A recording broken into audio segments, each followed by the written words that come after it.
Um dos maiores enigmas da aviação surgiu em 1978 na Austrália. Um jovem piloto e seu pequeno avião desapareceram em pleno ar em uma noite clara sobre o mar. Histórias sobre luzes no céu e uma controversa fotografia mostrando um estranho objeto na região do desaparecimento alimentaram hipóteses fantásticas sobre o que poderia ter acontecido. Mas, por mais de 40 anos, o que mais chamou a atenção do mundo nesse caso foram as últimas palavras do piloto ouvidas pelo controle aéreo. Algo grande e metálico pairava sobre ele, colocando em risco sua aeronave e sua vida. Aperte os cintos e prepare-se para uma decolagem sem volta. Esse é o desaparecimento de Frederick Valentich.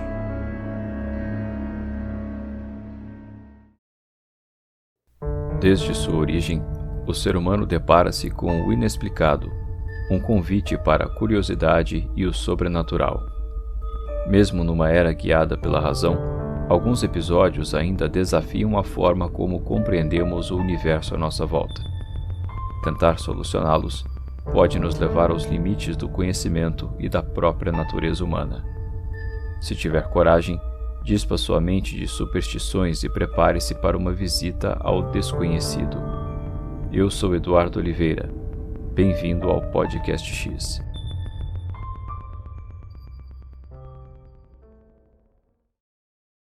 Antes de continuar, siga-nos no Instagram e no X, @podcastxbr. Nessas redes eu posto bastidores de produção e respondo mensagens e comentários dos ouvintes. No Instagram você encontra referências visuais dos episódios nos stories em destaque. Também estamos no YouTube. Inscreva-se no canal buscando @podcastxbr e deixe seus comentários lá também. Siga também na sua plataforma de áudio favorita e dê aquela avaliação positiva para o podcast. Mas chega de recadinho e vamos ao episódio. Parte 1. Frederick. Frederick Valentich nasceu em 9 de junho de 1958 na Austrália e, desde jovem, demonstrava um grande interesse pela aviação. Ele era determinado, sonhava em se tornar piloto profissional e era descrito por familiares e amigos como dedicado e apaixonado por voar. Sabe-se pouco sobre a vida pessoal de Frederick. Ele era reservado, mas tinha um círculo social próximo. Namorava uma jovem chamada Rhonda Huston. Aos 20 anos de idade, Frederick estava treinando para conseguir uma licença de piloto comercial e já possuía cerca de 150 horas de voo registradas. Ele tinha certificação de voo por instrumentos nível 4, que o autorizava a voar à noite sob condições meteorológicas de voo visual. Ele já tinha se candidatado à Força Aérea Real Australiana, mas foi rejeitado por qualificações educacionais inadequadas. Ele fez parte do Corpo de Treinamento, hoje os cadetes da Força Aérea. Seu histórico de aviação era considerado pobre e ele foi reprovado 2 vezes em todas as 5 disciplinas do exame de licença de pilotos comerciais, e em setembro de 78, um mês antes de desaparecer, foi reprovado em mais 3 disciplinas. Ele se envolveu em incidentes aeronáuticos, por exemplo, uma vez em que desviou do espaço aéreo controlado em Sydney, pela qual recebeu uma advertência, e 2 vezes em que voou deliberadamente para uma nuvem, pelas quais um processo estava sendo considerado.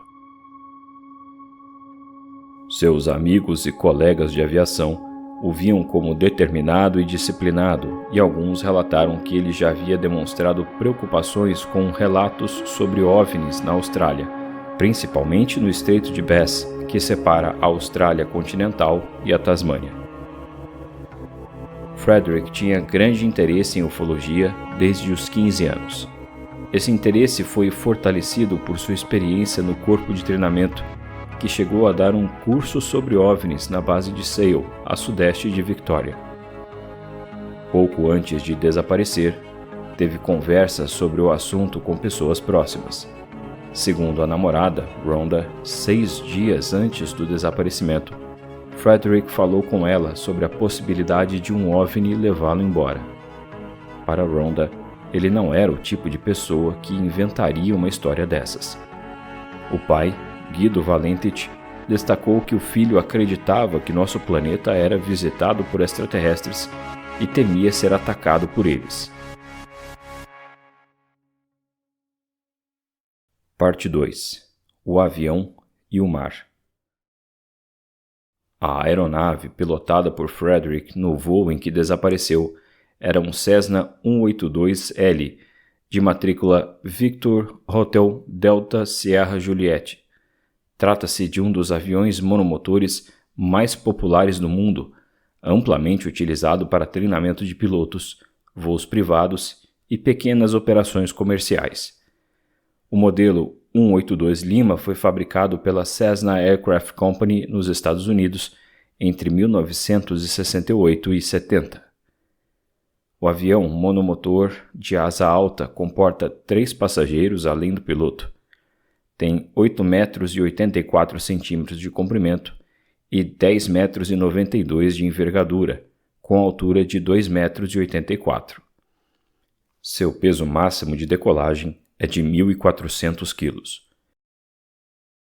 O motor Continental O470R com 230 HP dá ao avião velocidade de cruzeiro perto de 270 km por hora.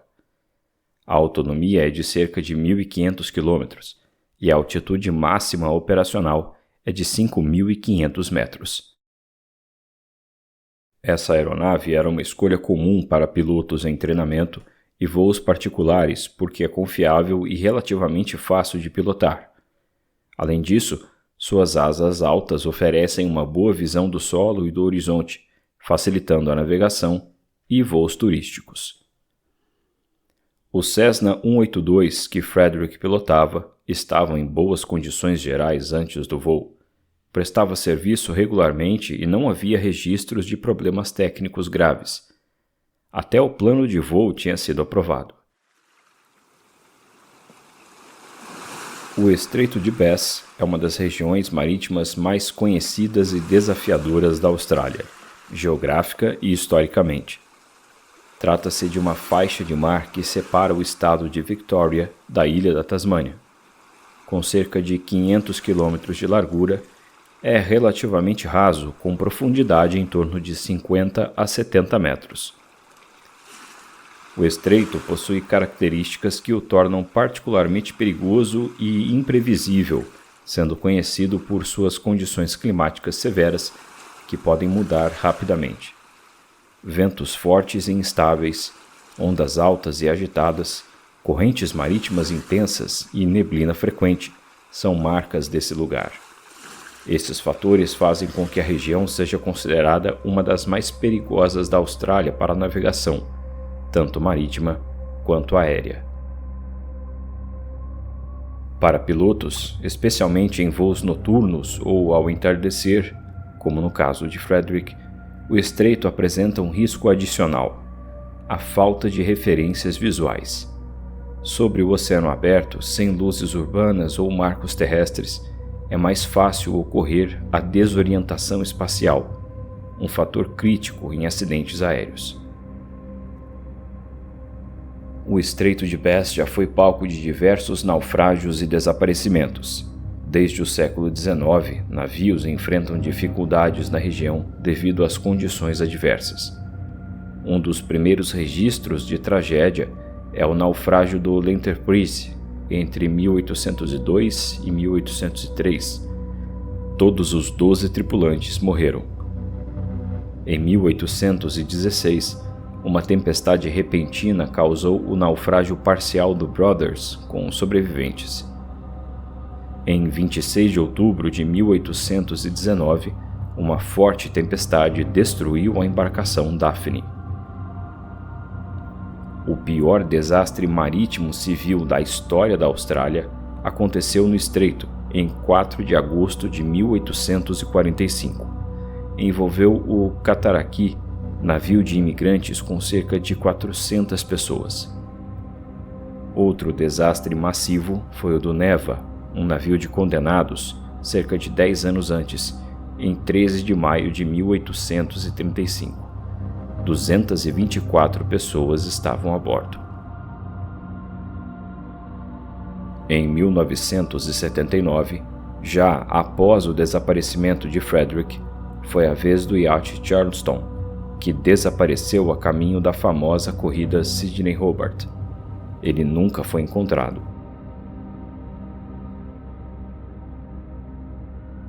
Os ares sobre o Estreito de Bass também são perigosos, com seu próprio histórico de acidentes e desaparecimentos.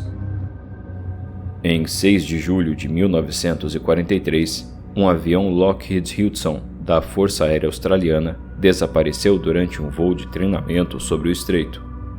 Nunca houve sinais da aeronave ou dos 5 tripulantes. Durante a Segunda Guerra Mundial, vários bombardeiros Bristol-Beaufort desapareceram em missões de treinamento. Em 1972, Brenda Hinn e Max Price estavam a bordo de um pequeno avião de Havilland Tiger Moth, fazendo um voo de protesto ambiental. Eles desapareceram para sempre, sem pistas dos tripulantes ou da aeronave. Houve suspeitas de sabotagem, mas nada foi comprovado. Mesmo após o desaparecimento de Frederick, aviões continuaram a sumir ou cair. Em 17 de julho de 83, um avião executivo Aero Commander 685 caiu com 2 pessoas durante um voo entre a Tasmânia e Melbourne, sem sobreviventes. Um Boeing 707 da Força Aérea caiu durante um exercício de treinamento em 29 de outubro de 91, matando os 5 tripulantes. Mais recentemente, em agosto de 2025, um avião leve Bristol SLSA com 2 pessoas, Kim Warner e Gregory Vaughan, e um cachorro, desapareceu após decolar da Tasmânia. As buscas envolveram extensas operações aéreas e marítimas, mas ele não foi encontrado até a produção desse episódio. Em meio a esses desastres, o estreito também ganhou seu espaço no meio ufológico. Ao longo das décadas, relatos incluem luzes estranhas sobre o mar que surgem e desaparecem rapidamente e fenômenos aéreos não identificados vistos por pilotos.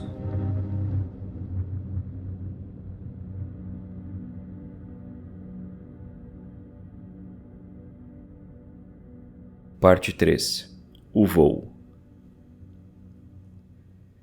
21 de outubro de 1978. O dia do desaparecimento. O tempo estava adequado, com visibilidade favorável à navegação. Frederick parecia calmo e focado no voo a ser feito com uma aeronave alugada.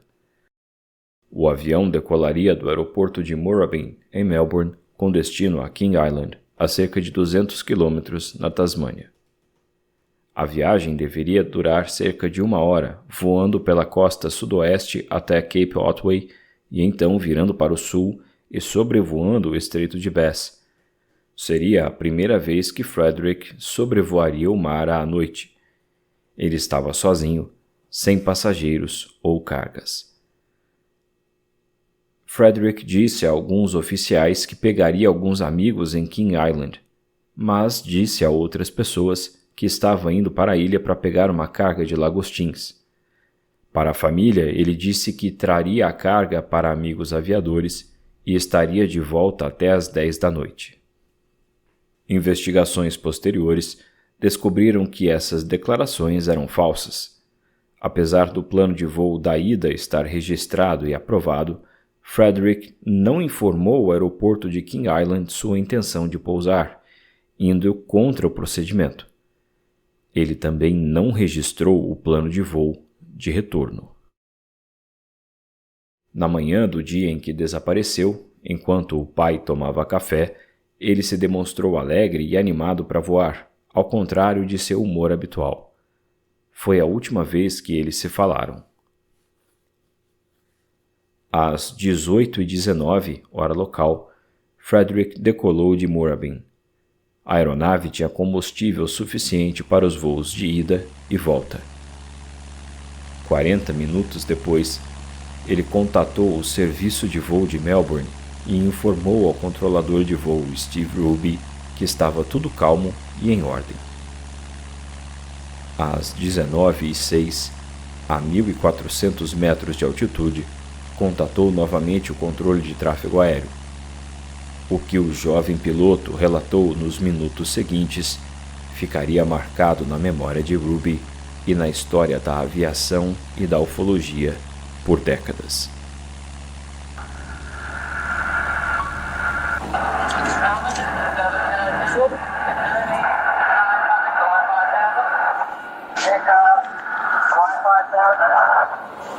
Frederick perguntou se havia tráfego próximo a ele e informou que uma aeronave não identificada estava seguindo seu avião. Após verificar com colegas, Ruby respondeu que não havia tráfego conhecido naquele nível. O piloto disse que podia ver uma grande aeronave de aparência estranha, de metal brilhante e com 4 luzes verdes. Ele não conseguiu confirmar o tipo, era diferente de tudo o que ele já tinha visto. Disse que havia passado cerca de 300 metros acima e estava se movendo em alta velocidade. Então, o piloto disse que a aeronave misteriosa estava se aproximando dele pelo leste e que outro piloto poderia estar brincando com ele. Em tom alarmado, ele disse que a aeronave estava orbitando o avião. Também disse que estava tendo problemas com seu motor, mas que prosseguiria para King Island. Na torre, Ruby inicialmente achou que havia uma aeronave militar operando em seu espaço aéreo sem seu conhecimento. Agora, já não acreditava que fosse uma aeronave. Quando o controle pediu que o piloto identificasse a aeronave, ele respondeu: "Não é uma aeronave." A transmissão foi interrompida por um estranho ruído semelhante a metal em atrito. Esse ruído durou 17 segundos. Depois, todo o contato foi perdido. Melbourne, aqui é Delta Sierra Juliette. Há algum tráfego abaixo de mim a 5.000? Delta Sierra Juliette. Não há nenhum tráfego conhecido. Delta Sierra Juliette aqui. Parece ser uma grande aeronave abaixo de mim, 5.000. Delta Sierra Juliette. Que tipo de aeronave é essa? Delta Sierra Juliette aqui. Eu não posso dizer. Ela tem 4 luzes como as luzes de pouso de uma aeronave. Delta Sierra Juliette. Melbourne, aqui Delta Sierra Juliette. A aeronave acabou de passar sobre mim a pelo menos 1.000 pés. Delta Sierra Juliette, Roger. E é uma aeronave grande. Confirma. Não sei, pela sua velocidade. Existe alguma aeronave da Força Aérea na região? Delta Sierra Juliette. Não há nenhum tráfego na região. Melbourne, está se aproximando agora, vindo do leste na minha direção. Delta Sierra Juliette. Delta Sierra Juliette aqui. Me parece que a coisa está brincando. Está voando 2 ou 3 vezes a velocidade que eu não posso identificar. Delta Sierra Juliette, Roger. Qual o seu nível atual? Meu nível atual é 4.500, 4500. Delta Sierra Juliette. E você confirma que não pode identificar a aeronave? Afirmativo. Delta Sierra Juliette, Roger. Aguarde. Melbourne, aqui Delta Sierra Juliette. Aquilo não é uma aeronave. Aquilo está... Delta Sierra Juliette. Você pode descrever a aeronave? Delta Sierra Juliette aqui. Quando passa, parece ser enorme, comprido. Não posso identificar. É muito rápido. Está bem na minha frente agora, Melbourne. Delta Sierra Juliette. Roger, me informe qual o tamanho que o objeto pode ter. Delta Sierra Juliette, Melbourne. Parece que está estacionário. Estou orbitando agora e a coisa está orbitando sobre mim também. A coisa tem luzes verdes e algum tipo de superfície metálica, porque ela brilha por inteiro. Delta Sierra Juliette. Delta Sierra Juliette aqui.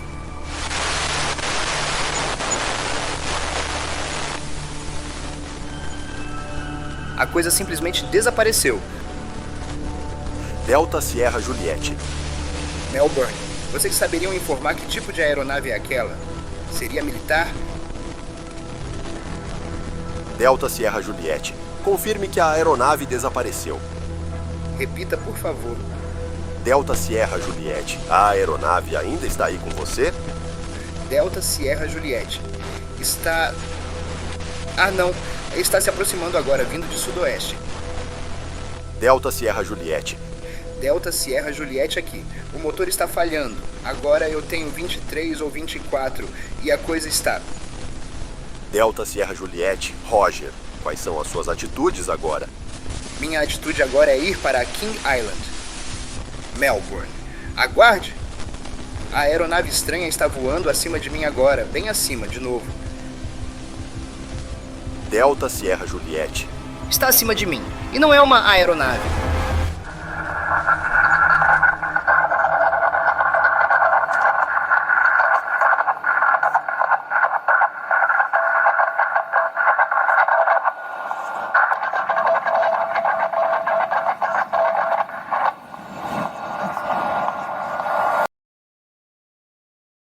Essas foram as últimas palavras ouvidas de Frederick, interrompidas por um estranho ruído. O piloto e o avião nunca mais foram vistos. Ruby deu aviso às 19h12.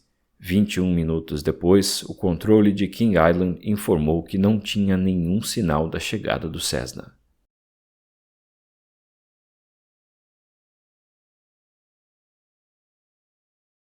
Parte 4. Buscas e investigações.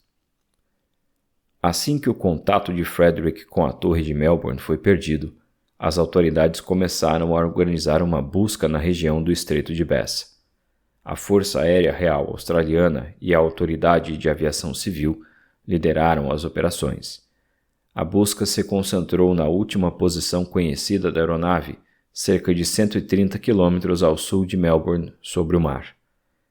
Foram empregadas aeronaves de busca e resgate, incluindo aviões militares, como um Lockheed P-3 Orion da Força Aérea, 8 aeronaves civis, navios de patrulha e barcos pesqueiros que ajudaram a vasculhar a superfície do mar, e equipes de mergulho e sonares da Marinha, que tentaram encontrar destroços submersos. A operação de busca durou 4 dias, de 22 a 25 de outubro, cobrindo cerca de 1.000 milhas quadradas, 2.600 quilômetros quadrados. No entanto, nenhum destroço foi encontrado, nem indícios de óleo ou combustível na água. A única pista surgiu 5 anos depois, quando uma tampa de motor compatível com a do Cessna 182 foi encontrada na ilha Flinders, no nordeste da Tasmânia. No entanto, não foi possível confirmar se pertencia à aeronave de Frederick. Em julho de 83, o Bureau de Investigação de Segurança Aérea perguntou ao Laboratório de Pesquisa da Marinha Real Australiana sobre a probabilidade da peça ter sido levada de onde o avião desapareceu para onde foi encontrada. O Bureau constatou que ela vinha de uma aeronave Cessna 182 entre certa faixa de números de série que incluía a aeronave de Frederick. Um mês após o desaparecimento, o relato de um piloto parecia poder solucionar o mistério. Ele sobrevoava o estreito 80 quilômetros ao norte de King Island em uma pequena aeronave, quando viu o que parecia o contorno de um pequeno avião no fundo do mar. Segundo as autoridades, era um engano.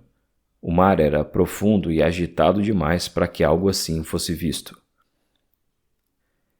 Em 78, durante as buscas, várias testemunhas relataram ter visto luzes estranhas no céu na noite do desaparecimento. Isso está registrado em relatórios da Força Aérea. Algumas pessoas disseram ter observado um objeto verde brilhante movendo-se rapidamente na mesma área onde Frederick relatou seu encontro com o OVNI. O relatório final da investigação, divulgado em 27 de maio de 82 pelo Departamento de Aviação australiano, foi breve. O documento declarou que não havia evidências suficientes para determinar a causa do desaparecimento, nem mesmo hora e local exatos foram determinados. Presumiu-se que o piloto tenha sofrido uma lesão fatal. Junto ao relatório foi divulgada uma transcrição da fonia entre o piloto e o controlador. O áudio permaneceria confidencial por muitos anos. Richard Haynes, ex-cientista da NASA, investigador de acidentes aeronáuticos e ufólogo, revelou a gravação em uma coletiva de imprensa. Havia muito ruído e as palavras de Frederick mal podiam ser compreendidas. Na versão que você ouve nesse episódio, a qualidade do áudio foi melhorada.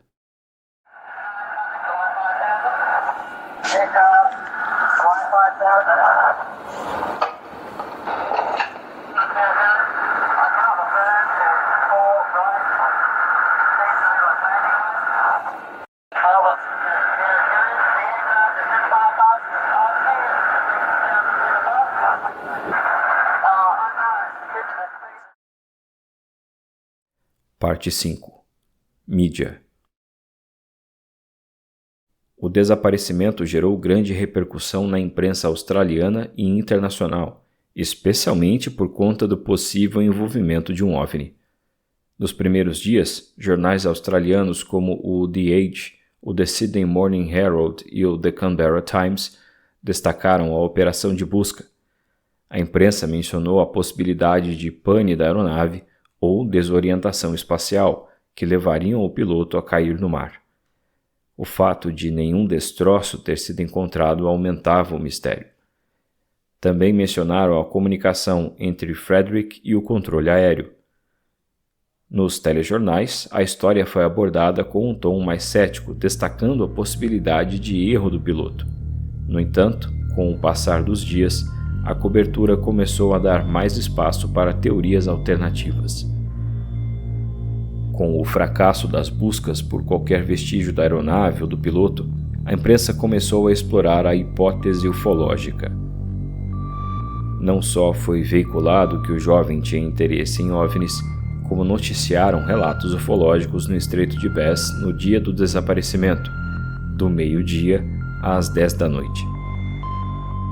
Um deles foi feito por 4 pessoas em uma colina perto de Apollo Bay, em Cape Otway. O local tem vista direta para o estreito. Com medo de ridicularização, só contaram a história 12 anos depois. Eles afirmaram ter visto um objeto cilíndrico com 4 luzes verdes voando sobre um avião pequeno, como se o seguisse.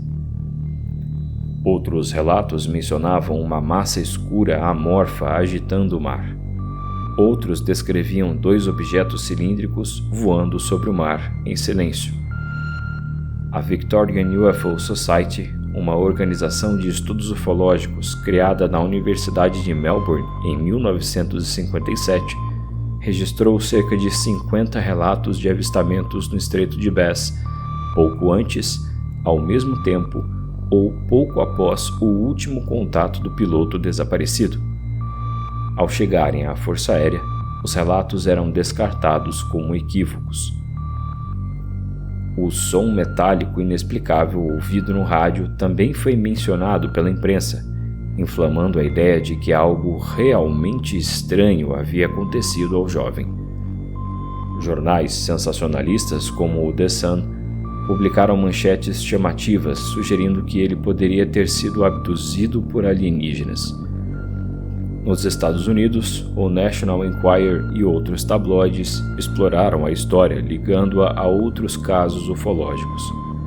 O caso também apareceu em revistas de ufologia como Flying Saucer Review e UFO Report. A partir dos anos 80, o caso Frederick Valentich apareceu em documentários sobre mistérios, como Unsolved Mysteries, Mistérios Sem Solução, The UFO Files, Arquivos Extraterrestres e Ancient Aliens, Alienígenas do Passado. Ufólogos escreveram livros sobre o caso, reforçando a teoria de que o piloto pode ter sido vítima de um encontro extraterrestre.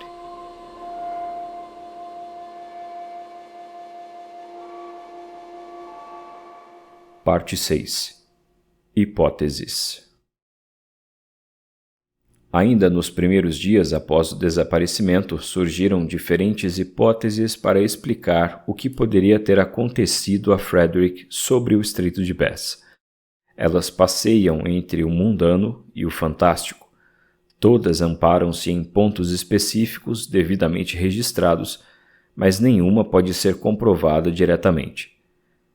Uma das hipóteses mais comuns é a de que o Cessna de Frederick pode ter sofrido uma pane no motor ou outro problema técnico, levando-o a cair no mar.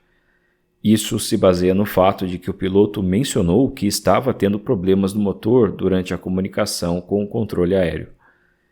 Se o avião caiu no mar à noite, é possível que tenha afundado sem deixar sinais visíveis, com as fortes correntes do estreito tragando rapidamente os destroços ou os levando para longe. Por outro lado, uma pane da aeronave não explica as luzes estranhas vistas por testemunhas naquela noite, considerando que os relatos são fiéis. Você pode até dizer que a pane e as luzes não estão relacionadas e são apenas uma coincidência, mas o relato feito pelo próprio piloto também não é explicado. Na época, parte da equipe de busca acreditava que Frederick teria tentado descer após ter panes na aeronave. A 145 km, a torre não receberia sinais de rádio se o avião estivesse abaixo de 300 metros. Por isso acreditaram que ele permaneceu voando a essa altura por algum tempo. Ao ameriçar, o Cessna 182 permanece na superfície por tempo suficiente para que o piloto consiga sair. Isso daria a Frederick maiores chances de sobrevivência. Outra ideia envolve desorientação espacial. Isso ocorre quando um piloto perde a percepção correta da posição da aeronave em relação ao solo, especialmente sobre águas escuras e sem referências visuais. Voando sobre o mar ao entardecer, Frederick poderia ter confundido o horizonte.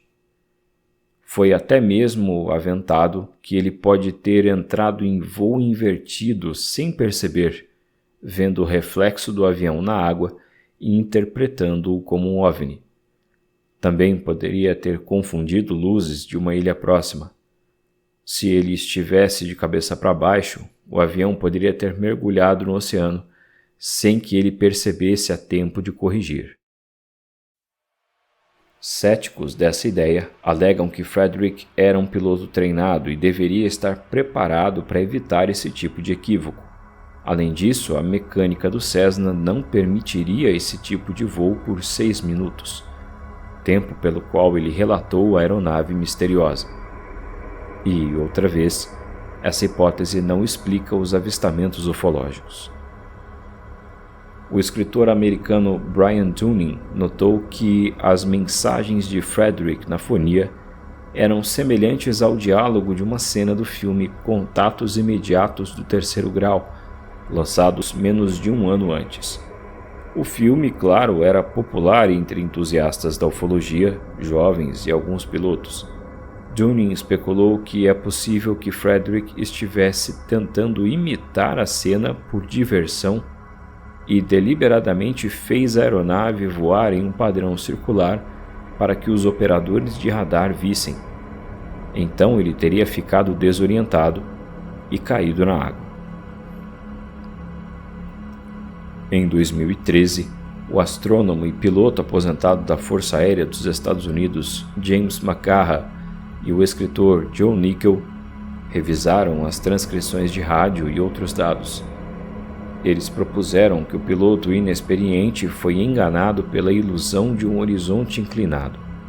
Ao tentar compensar, ele colocou a aeronave em uma espiral descendente, que ele inicialmente confundiu com a órbita simples da aeronave.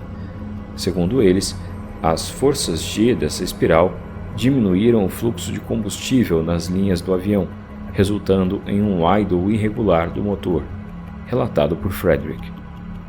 McCarra e Nickel também propõem que as luzes aéreas aparentemente estacionárias que o piloto relatou provavelmente eram os planetas Vênus, Marte e Mercúrio e a estrela Antares, esses astros pareceriam se comportar da forma que Frederick relatou se essa situação tivesse acontecido. Outra possibilidade envolve planos de fuga ou suicídio, e acho que essa é a minha favorita particular. Alguns investigadores sugeriram que o jovem pode ter planejado seu próprio desaparecimento para cometer suicídio ou fugir. Ele tinha interesse e conhecimento em ufologia e, pouco antes de desaparecer, conversou com pessoas próximas sobre o assunto. Ele pode ter feito isso para garantir que acreditariam em sua encenação. Ele poderia estar frustrado com seu desempenho na aviação e aspectos da vida pessoal, por exemplo, mas isso não foi notado. De acordo com o ufólogo Keith Basterfield, em entrevistas com médicos e colegas que o conheceram, praticamente eliminaram a possibilidade de suicídio. O jovem não demonstrava sinais de querer fugir ou tirar a própria vida. Ele não deixou bilhetes de despedida e a namorada e os familiares não notaram comportamentos suicidas. Apesar do comportamento de Frederick não indicar o desejo de fugir ou se matar, isso não invalida a ideia. Por vezes, fugas e suicídios são considerados repentinos e sem aviso. Se ele quisesse dar um fim à própria vida, poderia fazer isso jogando a aeronave contra o mar. Mas e se ele quisesse fugir? Poderia ter voado para outro lugar e pousado sem ser detectado? Mesmo que fosse possível, o avião teria sido encontrado em algum momento, certo? Mesmo considerando uma viagem de 30 a 45 minutos até Cape Otway, o Cessna ainda teria combustível suficiente para voar mais 800 quilômetros. Apesar das condições ideais, em nenhum momento a aeronave foi plotada no radar, criando dúvidas se estava mesmo naquela região. Além disso, a polícia de Melbourne recebeu relatos de uma aeronave leve pousando não muito longe de Cape Otway, ao mesmo tempo em que Frederick desapareceu. Na fonia com o controle aéreo, o piloto parecia genuinamente assustado, sugerindo que ele realmente acreditava estar vendo algo em comum. E isso nos leva às hipóteses mais fantásticas, nas quais ele realmente teria encontrado um OVNI naquela noite. Se você acreditar nessa hipótese, as luzes estranhas no céu e o relato de Frederick são explicados. Nenhuma aeronave humana poderia ter a forma e as dimensões e fazer as manobras que esse objeto fazia. Segundo alguns ufólogos, o som metálico no rádio pode ter sido um efeito causado por um campo eletromagnético forte, oriundo do objeto próximo ao avião. E se Frederick de fato encontrou um OVNI no ar? O que aconteceu com ele após esse encontro? O piloto e o avião foram levados pelo objeto e possíveis tripulantes? Ou o OVNI realmente causou a queda do avião e a morte do piloto? É claro que não há evidências concretas de que um fenômeno desse tipo esteve envolvido. O som metálico poderia ser apenas interferência de rádio ou alguma falha técnica. Quanto às luzes no céu, a maior parte dos avistamentos foi relatada após a divulgação do desaparecimento, o que pode indicar influência psicossocial da mídia.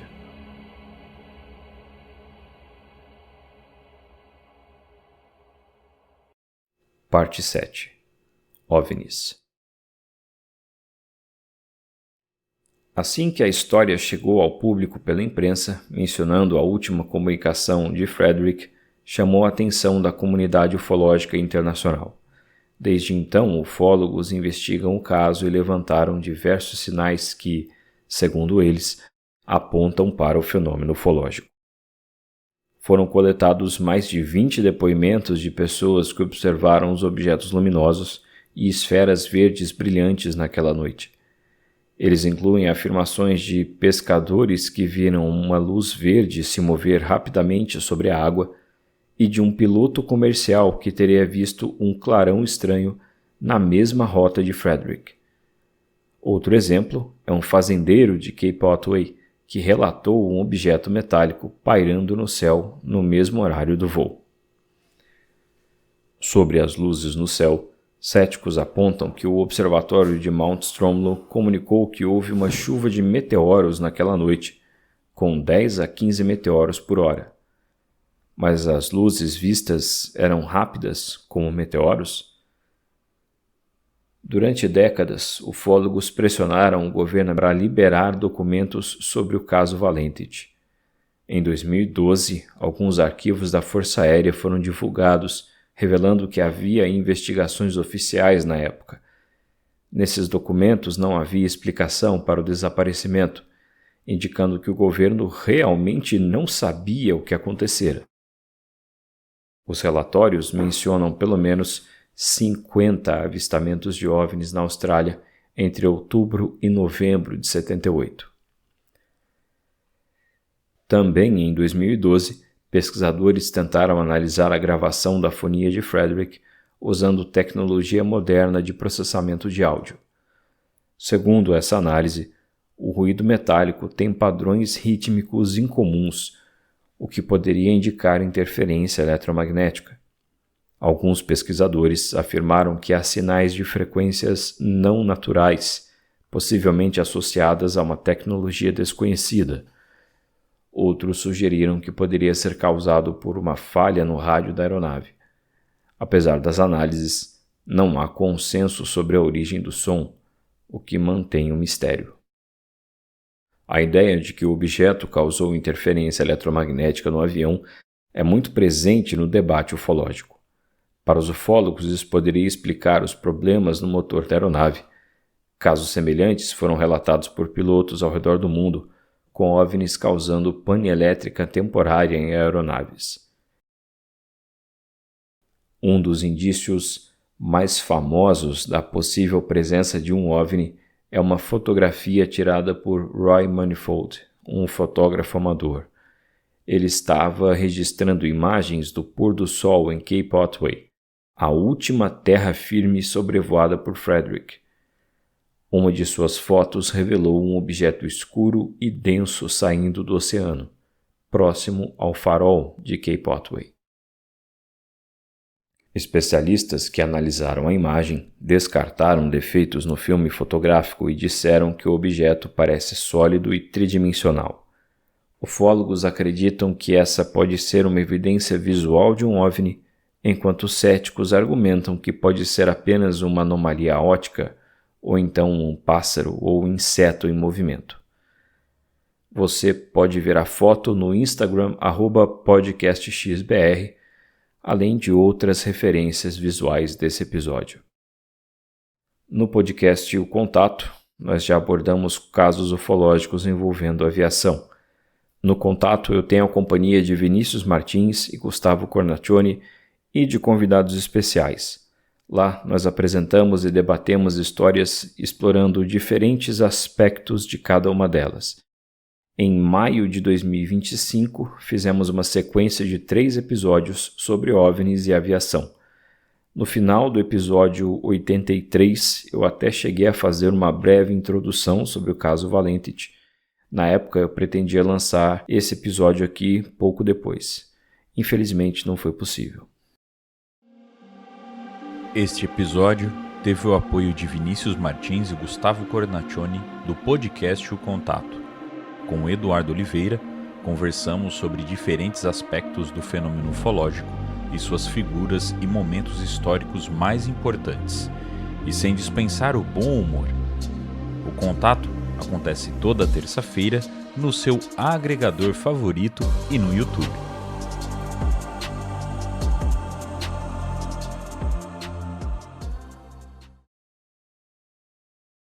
Parte 8. Enigma. O desaparecimento de Frederick Valentit é um dos casos mais misteriosos da aviação e da ufologia. O jovem piloto desapareceu literalmente em pleno ar, sem deixar pistas. Suas últimas mensagens ao controle aéreo criaram mais perguntas que respostas, e a depender de quem ouve, podem dar sinais de uma explicação ou inflar o mistério. Ideias podem ser aceitas ou rejeitadas a depender dos critérios de quem ouve, entre teorias envolvendo problemas com o avião, desorientação do piloto, fuga, suicídio e até um OVNI. O mundo e a família Valentich estão há mais de 40 anos sem Frederick e sem respostas.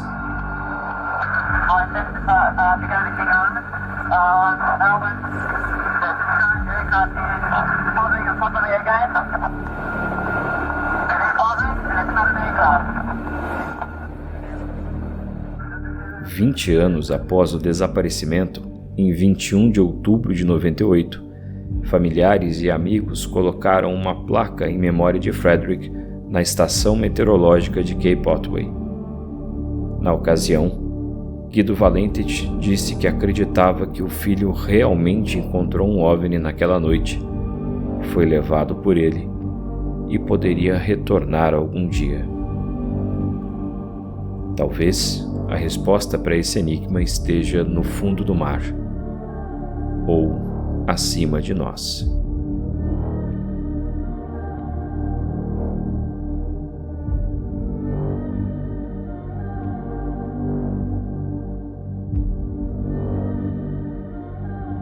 Gostou desse episódio? Então eu te peço outra vez para seguir o Podcast X onde você ouve e deixar 5 estrelas na avaliação. Siga também no Instagram, @podcastxbr. Deixe sua opinião sobre esse episódio em um post sobre o tema e compartilhe que ouviu o episódio com esse arroba para eu poder repostar.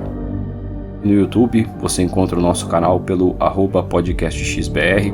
Siga o canal, deixe seu comentário lá. Muito obrigado por ouvir até aqui.